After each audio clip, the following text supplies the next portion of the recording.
इंडा, पिंगला और सुषुम्ना। अगर आप योग में इंटरेस्ट रखते होंगे या ध्यान में इंटरेस्ट रखते होंगे तो आपने यह नाम अवश्य सुना होगा और कुछ लोग इसके बारे में बहुत अच्छे से जानते भी होंगे। तो चलिए दोस्तों, इन्हें हम विस्तार से जानते हैं कि इनके क्या क्या फायदे हैं, ये कहाँ पर विराजमान होते हैं और यह किस तरीके से एक्टिव होते हैं, और एक्टिव हो जाते हैं तो हमारे शरीर पर क्या इनका प्रभाव पड़ता है। देखिए दोस्तों, योग के ग्रंथों के अनुसार हमारे शरीर में 72,000 नाड़ियां हैं। 72,000 नाड़ियों में मुख्य 10 नाड़ियां हैं और यह 10 नाड़ियों में से भी मुख्य यह 3 नाड़ियां आती हैं जिनका नाम इंडा, पिंगला और सुषुम्ना कहा गया है। दरअसल दोस्तों, अगर इसे वैज्ञानिक तर्क से देखा जाए ना तो इसका कोई भी भौतिक आकार नहीं है। मतलब अगर अपने शरीर को हम काट दे या चीर फाड़ करके देखें तो यह 72,000 नाड़ियां कहीं पर भी दिखने वाली नहीं है। अब नाड़ी का मतलब आप नस मत समझ लीजिएगा, यहाँ पर नाड़ी का मतलब नस नहीं कहा जा रहा है। देखिए दोस्तों, यह सभी जानता है जो नस होता है उसमें तो रक्त बहता है और जो यह नाड़ियां हैं उनमें ऊर्जा प्रवाहित होती है, यानी ऊर्जा बहती है। जैसा कि हमने आपको बता दिया कि नाड़ी का कोई भौतिक रूप नहीं है, मतलब कोई भौतिक आकार नहीं है। यह सभी नाड़ियां यानी जो 72,000 नाड़ियां हैं, यह सब हमारे शरीर में एक ऊर्जा के रूप में विद्यमान है। आप इसे ऐसे समझ सकते हैं कि आपके घर पे मान लीजिए एक फाइबर वाला नेट लगा हुआ है जो कि लैन से जुड़ा हुआ है और एक वाईफाई का कनेक्शन है। फाइबर वाले नेट से क्या होता है कि जो डाटा होता है वो फाइबर से होते हुए आता है, यानी रिसीविंग और सेंडिंग फाइबर से होते हुए जाएगी और आएगी। और जो वाईफाई वाला सिस्टम है उसमें आपको डाटा किस तरीके से रिसीव हो रहा है और सेंड हो रहा है इसका कोई भौतिक आकार आपको नहीं दिखेगा, वह हमारा वाईफाई के थ्रू होता है। लेकिन आप ध्यान दीजिए कि वह भी ऊर्जा को आदान और प्रदान कर रहा है। अब फाइबर में क्या होता है, फाइबर में जनरली करंट भी दौड़ता है, यानी उसमें कुछ अंश करंट के भी होते हैं। यानी कि आप इसे ऐसे समझ सकते हैं जैसे जो नस होती हैं उसमें रक्त भी दौड़ता है, इसी तरीके से फाइबर में करंट भी दौड़ता है और साथ में ऊर्जा भी दौड़ता है। इसी तरीके से हमारे शरीर के नस में ब्लड भी दौड़ता है और ऊर्जा भी दौड़ती है। लेकिन अगर हम वाईफाई यूज कर रहे हैं तो इसमें कोई भी विद्युत नहीं दौड़ रहा है, इसमें बस ऊर्जा का आदान और प्रदान हो रहा है, यानी डाटा सेंड हो रहा है और रिसीव हो रहा है। बस कुछ इसी तरीके से जो अदृश्य ऊर्जाएं हैं उन्हीं को हम नाड़ियां कहते हैं। अब आपके दिमाग में यह क्वेश्चन तो जरूर ही उठ रहा होगा कि हमारे ऋषि मुनियों ने कैसे जान लिया कि हमारे शरीर में 72,000 नाड़ियां हैं और उनमें से यह 3 नाड़ियां प्रमुख हैं और यह कैसे कार्य करती हैं और यह कहाँ विद्यमान हैं, उनको हर चीज यह कैसे पता। तो देखो दोस्तों, यह 72,000 नाड़ियों का जो जिक्र है वो तमाम बुक्स, योग से जुड़ी हुई जितनी भी चीजें हैं, जितनी भी किताबें हैं, जितनी भी ग्रंथें हैं, उन हर जगह यह 72,000 नाड़ियों का जिक्र किया गया है और इंडा, पिंगला और सुषुम्ना के बारे में भी कहा गया है। आप अगर काफी लंबे समय से योग से जुड़े हुए हैं तो आपने इसका बहुत ही आसानी से अनुभव भी कर लिया होगा कि इंडा क्या है, पिंगला क्या है और सुषुम्ना का अनुभव कर पाना थोड़ा सा मुश्किल होगा, क्योंकि उसका अनुभव अगर कर लिया जाए तो हम जगत में काफी चीज समझने लगेंगे। लेकिन इंडा और पिंगला का आपने जरूर से अनुभव किया होगा। तो अब जो यह प्रश्न उठाएगा कि भाई इंडा, पिंगला, सुषुम्ना का कोई भौतिक आकार ही नहीं है तो इसे आप कैसे सिद्ध करेंगे। अगर आप बाकी लोगों के बात पे भरोसा नहीं कर सकते हैं, अगर आप ग्रंथ और बुक्स के बातों पे यकीन नहीं कर सकते हैं, तो आप इसे बस ऐसे समझ लीजिए कि वह भौतिक आकार में ना होते हुए भी एक वाईफाई है जिससे कि हमारा डाटा आदान प्रदान होता है, जिसके बारे में हमने आपको पहले विस्तार से समझा दिया है कि वाईफाई वाले नेट में और फाइबर वाले नेट में क्या फर्क है। इससे आपको अच्छे से अनुमान लग सकता है। और जिन्हें इनका अनुभव हुआ है वह इसे क्यों नहीं अच्छे से बता पाते हैं, उसका रीजन यह है कि किसी भी चीज को बताने के लिए जो अदृश्य है उसे सिर्फ और सिर्फ अनुभव ही किया जा सकता है, न कि व्यक्त किया जा सकता है। जैसे कि आप मान लीजिए कि आप किसी ऐसे गांव में रहते हैं या आप किसी ऐसे लोक में रहते हैं, मान लीजिए आप मंगल ग्रह से आए हुए हैं प्राणी हैं और वहां पे अभी इतनी चीजें विकसित नहीं हुई हैं। आपने सीधे आकर हमसे मिला और हम आपसे कहते हैं कि हमारे पास एक ऐसी टेक्नोलॉजी है, एक ऐसा मोबाइल है जिससे कि हम डाटा को आदान प्रदान कर सकते हैं। तो वह इंसान यह बात भी यकीन ही नहीं करेगा कि ये चीज कैसे हो सकता है, क्योंकि उसने कभी देखा ही नहीं है। जब वह देखेगा, जब वह समझेगा, तो उसे वह बहुत ही अच्छे से यकीन हो जाएगा कि नहीं, ऐसी कोई टेक्नोलॉजी उपस्थित है। यह चीज यही प्रत्यक्ष करती है कि अगर कोई मीठा नहीं खाया है तो वह कभी भी मीठा कैसा होता है वह इस बात को नहीं बता सकता है। वह बस जानेगा कि मीठा कोई चीज होता है, लेकिन उसका अनुभव तभी किया जा सकता है जब वह मीठा खा ले। तो जो चीज अनुभव वाली है उनको अनुभव से ही जाना जा सकता है, न कि सुनकर जाना जा सकता है। अब इसके बाद भी अगर आपको यकीन नहीं है कि इंडा, पिंगला और सुषुम्ना जैसी कोई चीजें नहीं है, ये सब चीजें मन गढ़ंते हैं, तो आपके पास एक और बेहतरीन उपाय है। उसका उपाय यह है कि आप इस वीडियो को स्किप कर दीजिए। यह वीडियो आपके लिए नहीं है। देखिए दोस्तों, सब मिला के मेरे कहने का तात्पर्य यह है कि इंडा, पिंगला, सुषुम्ना को समझने के लिए आपको इसे महसूस करना होगा, इसका अनुस्वादन करना होगा। जब तक आप इसका अनुस्वादन नहीं करेंगे तब तक आपको नहीं समझ में आएगा कि यह किस तरीके से कार्य करती है, यह कहाँ विराजमान है, इसका क्या हमारे शरीर पर प्रभाव पड़ता है और इनसे हम क्या क्या चीजें कर सकते हैं। तो चलिए दोस्तों, यहाँ तक तो हमने आपको बता दिया कि इंडा, पिंगला और सुषुम्ना का कोई भौतिक आकार नहीं है। यह हमारे शरीर में सिर्फ ऊर्जा प्रदान करता है, जिसका सिर्फ हम अनुभव ही कर सकते हैं। इसका भौतिक आकार न होके यह एक आध्यात्मिक आकार है। आध्यात्मिक आकार अर्थात जो हमें प्रत्यक्ष रूप से न दिख रहा हो, जिसे हम अनुभव कर सकते हैं। लेकिन यह आकार होने के साथ साथ इसका मार्ग यानी इसका दिशा पूरी तरीके से निर्धारित है कि यह इंडा, पिंगला और सुषुम्ना हमारे शरीर में कहाँ विराजमान है। यानी कि इंडा, पिंगला और सुषुम्ना एक निश्चित मार्ग पर चलता है, यानी उसी मार्ग से होते हुए इनकी ऊर्जाएं प्रवाहित होती हैं। अच्छा दोस्तों, अब हम यह समझते हैं कि यह मार्ग कहाँ पे है, यानी कि इंडा, पिंगला और सुषुम्ना कहाँ पर विराजमान हैं, जिनके द्वारा यह ऊर्जाएं हमारे शरीर में बहती हैं। तो दोस्तों, हमारे रीढ़ की हड्डी के दाहिने साइड में पिंगला विराजमान होती हैं और रीढ़ के बाएं साइड में इंडा नाड़ी जाती है, यानी इंडा नाड़ी विराजमान होती है। यानी कि रीढ़ की हड्डी के दाहिने साइड में पिंगला नाड़ी का ऊर्जा प्रवाहित होता है और रीढ़ की हड्डी के बाएं साइड में इंडा नाड़ी का ऊर्जा प्रवाहित होता है। अब बहुत से लोगों के मन में यह क्वेश्चन जरूर उठ रहा होगा, जिसका कोई आकार नहीं उसका कैसे कोई मार्ग हो सकता है, यानी जब आकार नहीं तो मार्ग कैसे। दोस्तों, इसको समझने के लिए एक साधारण सा हम एग्जांपल लेंगे। देखिए दोस्तों, आकाश में जब एरोप्लेन उड़ता है तो आकाश बिल्कुल खाली होता है। आकाश में वह चाहे तो कहीं पर भी किसी भी जगह घुमा फिरा सकता है।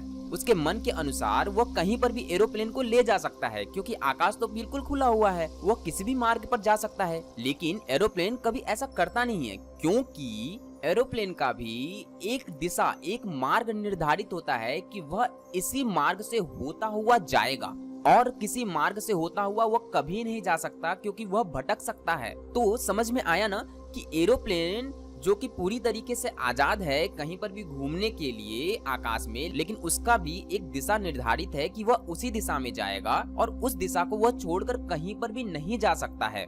और जो एरोप्लेन का जो मार्ग है, जो दिशा है, वह अप्रत्यक्ष रूप से होता है। वह किसी को दिखता नहीं है कि यह एक मार्ग है, यह एक दिशा है, लेकिन वह मार्ग और एक दिशा होता है।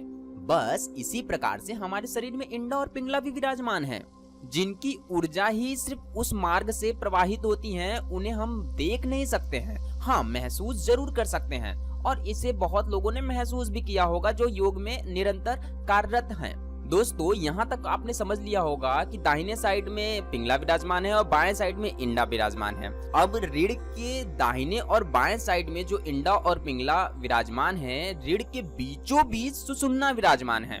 यानी रीढ़ के बीच वाले भाग में सुषुम्ना है, रीढ़ के बाएं साइड में इंडा है और रीढ़ के दाहिने साइड में, यानी रीढ़ मतलब रीढ़ की हड्डी के दाहिने साइड में पिंगला है। अब समझते हैं इंडा नाड़ी क्या होती है और पिंगला नाड़ी क्या होती है। देखिए दोस्तों, इंडा नाड़ी ऋणात्मक का प्रतीक है और पिंगला नाड़ी धनात्मक का प्रतीक है, और यह ऋणात्मक और धनात्मक ऊर्जा हमारे शरीर में सामान्य रूप से बहे तभी जाकर हमारा शरीर ऊर्जावान होगा, यानी हमारा शरीर चार्ज होगा ऊर्जा के लिए। आप इसे एक साधारण तरीके से इस तरीके से समझ सकते हैं कि हमारे घरों में जो विद्युत प्रवाहित होता है उसमें दो तार होती हैं, एक धनात्मक होती है और एक ऋणात्मक होती हैं। अगर इन दोनों तारों में से एक भी तार अगर हमारे पास ना हुआ तो हमारे घर पे सही से ऊर्जा नहीं आ पाएगी। सही से ऊर्जा का मतलब ही छोड़ दीजिए, हमारे घर में विद्युत ही नहीं आएगी, मतलब ऊर्जा ही नहीं आएगी। यानी कि हमारा बल्ब नहीं जलेगा, हमारा टीवी नहीं चलेगा, हमारा फैन नहीं चलेगा। हमारे पास अगर यह दोनों ऊर्जा समान रूप से हमारे घरों में आएंगी तभी जाके हमारा बल्ब जल सकता है, टीवी चल सकता है, फ्रिज चल सकता है, कूलर चल सकता है। यह सब चीजें तभी कार्य कर सकती हैं। बस हमारे शरीर में भी कुछ इसी तरीके से है कि अगर हमारा इंडा और पिंगला यानी धनात्मक और ऋणात्मक दोनों ऊर्जाएं समान रूप से गतिशील हो यानी समान रूप से चलेंगी तभी हमारा शरीर चार्ज होगा ऊर्जा के लिए यानी ऊर्जावान होगा। आजकल के समय में आप देखेंगे, आप अभी भी यह चीज देख सकते हैं कि हमारे शरीर में हमेशा कोई एक ही नाड़ी एक्टिव होता है, यानी एक ही ऊर्जा हमेशा प्रवाहित होता है, यानी या तो धनात्मक ऊर्जा प्रवाहित होगी या तो ऋणात्मक ऊर्जा प्रवाहित होगी।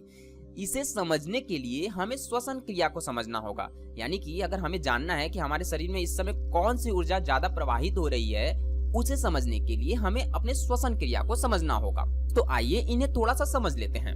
देखिए दोस्तों, जो हमारा पिंगला नाड़ी है वह हमारे नाक के दाहिने छिद्र से जुड़ी हुई है और जो हमारा इंडा नाड़ी है वह हमारे नाक के बाएं छिद्र से जुड़ी हुई है। यह दाहिना छिद्र और बायां छिद्र को सूर्य नाड़ी और चंद्र नाड़ी भी कहते हैं, यानी दाहिने छिद्र को सूर्य नाड़ी और बाएं छिद्र को चंद्र नाड़ी कहा जाता है। अब आप अपने हाथ को अपने नाक के पास लेके जाएं और श्वास को जल्दी जल्दी अंदर बाहर लें। आपको समझ में आएगा कि आपका कोई एक नाक का छिद्र ज्यादा एक्टिव है, यानी कि एक नाक के छिद्र से ज्यादा श्वास अंदर और बाहर की तरफ जा रही है। बस जो नाक का छिद्र ज्यादा एक्टिव है बस वही नाड़ी आपकी एक्टिव है। मान लीजिए कि आपका दाहिना नाक का छिद्र इस वक्त ज्यादा एक्टिव है, यानी कि उससे श्वास अंदर और बाहर अच्छी तरीके से जा रहा है और बायां नाक से कम श्वास अंदर और बाहर जा रही है। तो आपके नाक के दाहिने छिद्र से जुड़ा हुआ पिंगला नाड़ी इस वक्त एक्टिव है। इसी के अपोजिट अगर बायां नाक का छिद्र एक्टिव है, यानी बाएं नाक से श्वास अंदर और बाहर जा रही है आ रही है, तो बाएं नाक से जुड़ी हुई इंडा नाड़ी इस वक्त आपका एक्टिव है। हमें इसे एक दिन पूरा देना चाहिए, यानी हमें अपने श्वसन पे एक दिन के लिए समझना चाहिए कि दिन में कब हमारा बायां नाक एक्टिव हो रहा है, यानी नाक का बायां छिद्र एक्टिव हो रहा है, और कब हमारा दिन में नाक का दाहिना छिद्र एक्टिव हो रहा है। इन्हें अगर हम एक दिन देंगे तो हम अच्छे से समझ सकते हैं कि हमारा यह श्वसन क्रिया किस तरीके से कार्य कर रहा है। अब शरीर को ऊर्जावान बनाने के लिए हमें यह दोनों नाक के छिद्रों को अच्छे से खोलना होगा, यानी दोनों नाक के छिद्र से समान रूप से ऊर्जा अंदर आए और समान रूप से ऊर्जा बाहर की तरफ निकल जाए। आप अक्सर देखे होंगे जब आप वार्म अप कर रहे हो या योगा कर रहे हो या आप रनिंग कर रहे होंगे या कुछ शरीर का एक्टिविटी कर रहे होंगे तो आपका ये दोनों नाड़ी एक्टिव होंगी, यानी दोनों नाक से श्वास बहुत अच्छे तरीके से बाहर और अंदर की तरफ आ रही होंगी। कभी कभी तो ऐसा हो जाता है, लोग कंफ्यूज हो जाते हैं कि किस नाक से ज्यादा अच्छे से श्वास आ रही है, क्योंकि दोनों नाक से समान रूप से श्वास आती जाती है। लेकिन ऐसा सभी के साथ हो पाना बहुत ही मुश्किल होता है। किसी एक नाक से श्वास यानी कि किसी एक छिद्र से श्वास दूसरे की अपेक्षा ज्यादा अच्छे से आएगा और जाएगा। जिस समय आपका यह दोनों छिद्र समान रूप से ऊर्जा को ग्रहण करने लगे, ऊर्जा अर्थात श्वसन क्रिया को ग्रहण करने लगे और त्यागने लगे यानी छोड़ने लगे, तब समझ लीजिए कि आपका यह दोनों नाड़ियां समान रूप से कार्य कर रही हैं। और अगर यह दोनों ऊर्जाएं समान रूप से कार्य करेंगी तो हमारे शरीर में अत्यधिक मात्रा में ऊर्जा उत्पन्न होने लगेगा, क्योंकि हमारे पास पर्याप्त मात्रा में धनात्मक और ऋणात्मक ऊर्जाएं अवेलेबल हैं। अब जब हमारे शरीर में पर्याप्त मात्रा में ऊर्जा उत्पन्न होने लगेगा तभी जाके हमारे सुषुम्ना नाड़ी पर इसका इफेक्ट पड़ेगा, यानी इसका प्रभाव पड़ने लगेगा। इसको आप ऐसे समझ सकते हैं कि जिस समय समान रूप से दाहिने और बाएं नाक से श्वास अंदर की तरफ जाएगा वह सीधा जाकर सुषुम्ना पर इफेक्ट करेगा, यानी सुषुम्ना को प्रभावित करेगा। इसलिए योगियों ने इसे हासिल करने के लिए प्राणायाम का सहारा लिया है। प्राणायाम के जरिए अपने सभी नाड़ियों को वह शुद्ध करते हैं ताकि उसमें श्वसन क्रिया, हवा बहुत ही अच्छे तरीके से जा सके, यानी उनकी ऊर्जाएं वहां पर अच्छे तरीके से ट्रांसफर हो सके, जिसमें नाड़ी शुद्धि के लिए अनुलोम विलोम के साथ कुंभक लगाने का विचार योगियों ने दिया है। यानी कि बाएं नाक से श्वास अगर हम खींचते हैं तो अपने पेट में उसे रोक कर रखे जब तक रोक सकते हैं, और उसे दाहिने नाक से हम छोड़ दें, और इसके बाद पुनः दाहिने नाक से श्वास ले और पेट में इसे कुछ देर रोक कर वापस बाएं नाक से छोड़ दें। इसी क्रिया को नाड़ी शुद्धि प्रक्रिया कहा जाता है। इसको लगातार अभ्यास करने से आपका इंडा और पिंगला दोनों नाड़ी समान रूप से एक्टिव होने लगती हैं, जिसके वजह से आपका शरीर ऊर्जावान होने लगेगा। और शरीर अगर बहुत ज्यादा अत्यधिक मात्रा में ऊर्जावान हो गया तो आपका सुषुम्ना नाड़ी इफेक्ट करने लगेगा, यानी प्रभावित करने लगेगा। देखिए दोस्तों, ढेर सारे प्राणायाम हमारे योग ग्रंथों में लिखी गई है और ढेर सारे प्राणायाम का अपना अपना महत्व भी है। अब इसमें कुछ योगी किसी एक नाड़ी को ज्यादा एक्टिव करने पे फोकस भी करते हैं। वह समय, काल, स्थिति और जगह को देखते हुए भी किया जाता है। ऐसा क्यों कि जैसे मान लीजिए आप किसी ठंडे प्रदेश में हैं जहाँ पे बर्फबारी हो रही है, उस समय योगी लोग अपने सूर्य नाड़ी को एक्टिव कर लेते हैं, यानी पिंगला नाड़ी को एक्टिव कर लेते हैं। पिंगला नाड़ी धनात्मक का प्रतीक है, जिसके वजह से शरीर बहुत ज्यादा गर्मी उत्पन्न कर देगा। क्योंकि अगर हम सिर्फ दाहिने नाक से श्वास को अंदर लेंगे और पेट में रोकेंगे और बाएं नाक से छोड़ देंगे, तो इससे क्या होगा कि हमारा पिंगला नाड़ी एक्टिव होगा, सूर्य नाड़ी एक्टिव होगा, जिससे कि हमारे शरीर में बहुत ज्यादा गर्मी उत्पन्न हो जाएगी, जिससे हम किसी भी ठंडे प्रदेश में रह सकते हैं। इसे सूर्य भेदी प्राणायाम भी कहा जाता है। तो बहुत सी योगी इस इंडा और पिंगला को अच्छे तरीके से समझकर इसे कहां पर, किस स्थिति में कब एक्टिव करना है और कब एक्टिव नहीं करना है, उसे भी यह करते थे ताकि वो अपने शरीर को सही रख सकें। आप भी कभी ध्यान दीजिएगा, जब आप बीमार पड़ेंगे, जब आपका शरीर बहुत ज्यादा फीवर में होगा, तो आपका दाहिना नाक एक्टिव होगा, यानी कि नाक का दाहिना छिद्र एक्टिव होगा, यानी सूर्य नाड़ी चलती रहेंगी। अगर आप अपने चंद्र नाड़ी को एक्टिव कर दें, यानी बाएं नाक से श्वास लें और दाहिने नाक से छोड़ दें, तो आप देखेंगे कि आपके फीवर में गिरावट आना शुरू हो जाएगा। तो यह तभी संभव है जब आप इन नाड़ियों को अच्छे तरीके से समझेंगे, और इन नाड़ियों को अगर आप अच्छे तरीके से समझने लगेंगे तो आप अपने शरीर को भी अच्छे तरीके से समझने लगेंगे और उसे बहुत अच्छे तरीके से कंट्रोल कर लेंगे।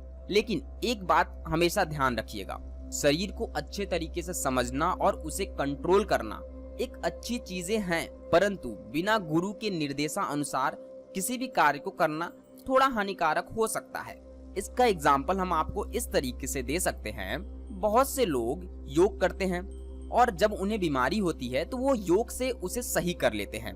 योग से सही करने का प्रोसेस क्या है उन्हें पूरी तरीके से पता नहीं होता, लेकिन वो सही कर लेते हैं। जैसे कि हमने आपको बताया कि अभी आप फीवर है आपको, तो आप अपने बाएं नाक को एक्टिव कर लीजिए तो आपका फीवर कम हो जाएगा, आपका शरीर ठंडा हो जाएगा। लेकिन इसका यह मतलब बिल्कुल नहीं है कि आपके अंदर का बीमारी खत्म हो गया। यह बिल्कुल वैसा है कि आपके शरीर में दर्द हो रहा है तो आपको पेन किलर दे दिया गया और आपको एहसास नहीं हो रहा है कि आपके शरीर में दर्द है, बस आप चल रहे हो, लेकिन आपके शरीर में जो बीमारी है वो तो पहले से ही है। इसलिए आप हमेशा एक गुरु के निर्देशानुसार कार्य करें, वैसे गुरु के अंडर में रहें जिन्हें इन सब चीजों के बारे में अच्छे से पता हो। नहीं तो आप इतना गहन अध्ययन करिए कि आपको खुद ही समझ में आने लगे कि चीजें किस तरीके से कार्य करती हैं। तो दोस्तों, यह थी इंडा, पिंगला और सुषुम्ना के बारे में। हम नेक्स्ट वीडियो में बात करेंगे कि इंडा, पिंगला और सुषुम्ना को किस तरीके से हम एक्टिव कर सकते हैं, इनके क्या क्या लाभ हम उठा सकते हैं, क्योंकि यह वीडियो काफी लंबी हो चुकी है। आई होप आपको हमारे द्वारा दिया गया जानकारी अच्छे तरीके से समझ में आया होगा और हमने भी अच्छे तरीके से आपको समझाया होगा। अगर हमारे समझाने में कोई त्रुटि हो या कोई बात आपको समझ में ना आए तो आप हमें अवश्य बताएं, ताकि हम अपनी चीजों को अच्छे से सुधार कर आपके समक्ष रख सकें। और हाँ दोस्तों, आप अपना अनुभव हमें अवश्य शेयर करें, ताकि आपका अनुभव हम बाकी लोगों से जोड़कर बाकी लोगों को यह अनुभव दे सके। तो दोस्तों, आज के वीडियो में इतना ही। आपको हमारा यह वीडियो कैसा लगा आप हमें अवश्य बताएं। अगर आप हमारे फैमिली से जुड़ना चाहते हैं या आपने अभी तक हमारे यह चैनल सब्सक्राइब नहीं किया है, तो आप हमारे चैनल को सब्सक्राइब करके इस फैमिली से जुड़ सकते हैं और अपना ढेर सारा प्यार हमको दे सकते हैं। दोस्तों, नेक्स्ट वीडियो में मिलते हैं नेक्स्ट टॉपिक के साथ। तब तक के लिए बाय बाय, अपना ख्याल रखिए, धन्यवाद।